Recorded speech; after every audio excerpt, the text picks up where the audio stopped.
যেভাবে গেছে ভাবত তো গেল কইলেন নদী যা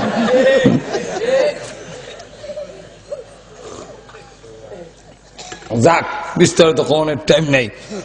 আল্লাহ বলেন আল্লাহুস সামাদ, আল্লাহ হলেন বেনিয়াদ অমুকাফিকে এটার কয়ে দিন আল্লাহ কোন নূরের তৈরিও না। নূরের তৈরি হইলে আর নূর আগে অন লাগে, আল্লাহ পরে অন লাগে। নূর ধ্বংস হবে, আল্লাহ ধ্বংস হবে না। যেরকম ঠিক না? তাহলে নূর দিয়ে হইলে নূর রে আল্লাহর আগে কেটা বানাইলো বহু। এই জন্য আল্লাহ কোন নূর নয়, আল্লাহ কোন বস্তুর তৈরি নয়। আল্লাহ কি তাহলে আল্লাহ আল্লাহ ওই যেরকম ঠিক না? ঠিক না? ইয়ার থেকে বেশি আর যাইও না, এতটুকু তাহ। এরপরে বলছেন লাম ইয়ালিদ ওয়া লাম ইউলাদ। আল্লাহ রাব্বুল আলামিন বলেন যে আমারে কেউ জন্ম দিছে না, আমিও কেউ রে লাম ইয়ালিদ ওয়ালাম ইউলাদ। এক কথায় উনি কারো জন্ম নন, ওনার মা বাবা নাই, ওনার কোনো ছেলে মেয়েও নাই। আপনি জোরে কোন ছেলে মেয়েও নাই। লাম ইয়ালিদ ওয়ালাম ইউলাদ ওয়ালাম ইয়াকুল লাহু কুফুয়ান আহাদ। তার সমকক্ষ আর কেউ নাই। শেষ কথাটা হইল। এখন প্রশ্ন হয়, এক আল্লাহ হইয়া এতগুলো কাজ আঞ্জাম দিবেন কেমনে?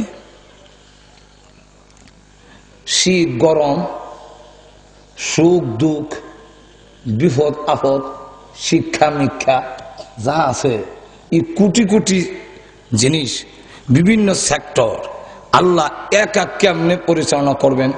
এটা আল্লাহর পক্ষে করা কি সম্ভব? কাফেররা কয় 33 কোটি দেবতা মিল্লা যেখানে আমাদের সমাধান করতে পারে না, এক আল্লাহ করবো কেমনে? আবু জাইল্লা কইছিল, আমি আপনারা জিজ্ঞাসা করি এক আল্লাহ সবগুলো পরিচালনার ক্ষমতা আসেনি? আমার বাইলে বাইলে কইছেন আছে, কিন্তু জিগাইলে কেমনে বলে হ্যাঁ আল্লাহ নাই। একটা যুক্তি মনে রাখেন, সমস্ত নাস্তিক মোর্তাদের জবাব দেওয়ার জন্য একটা যুক্তি যথেষ্ট। এই যুক্তিটা হইল বিদ্যুৎ একটা শক্তি, যেরকম ঠিক নেই? এই বিদ্যুৎ যখন নাকি নিয়ে বাল্বের মধ্যে ফিট করে তখন কি দেয়? এই দুইটা তার নিয়ে যদি ফ্যানের মধ্যে ফিট করে তখন কি দিব? বাতাস।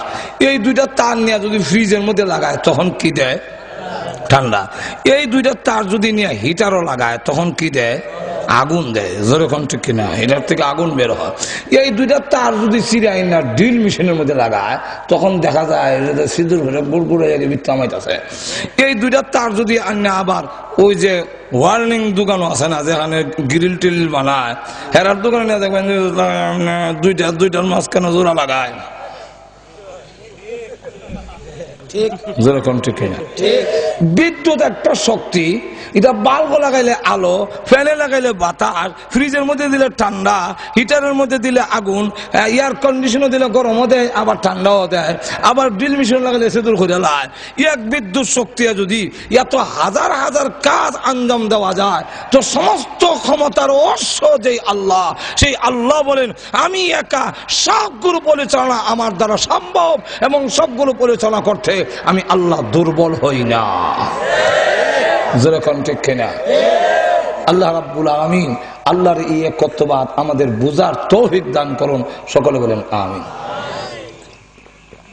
আমার সময় আছে বাদ মাগরিব, আরো এটার পরে আরো 3টা কথা বুঝছেন। এটা আছে বাদ মাগরিব, কিন্তু ধরতাম পারছি না, কারণ এর লাগে গ্যাসের সিরিয়াল হইয়া গেছে 1 ঘন্টা দিলে আমাদের কাছে টাইম শেষ হইয়া। কথা বুঝছেন না? আবার তো গাড়িরও খাওয়ান লাগে, খাওয়ান ছাড়া কি আবার আমি আইতাম? আমি না খাইয়া চলতাম পারি, কিন্তু গাড়িরে তো খাওয়ান না দিলে 1 ইঞ্চিও চলতো না। যেরকম ঠিক না? ঠিক না? তো এই জন্য এখন আপনাদের যে যিনি দাওয়াতি মেহমান, ওনার সময় আমি নষ্ট করলাম। কথা বলছেন, আরেক বক্তার টাইম আমি খাইতেছি।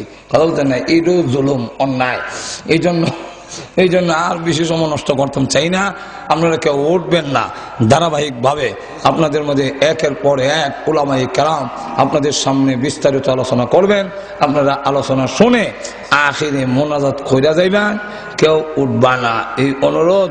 কারণ অনেক কষ্ট করে তারা মাহফিলটা আয়োজন করছে, তারা একটা মনের একটা শান্তি আছে। যেরকম ঠিক কিনা?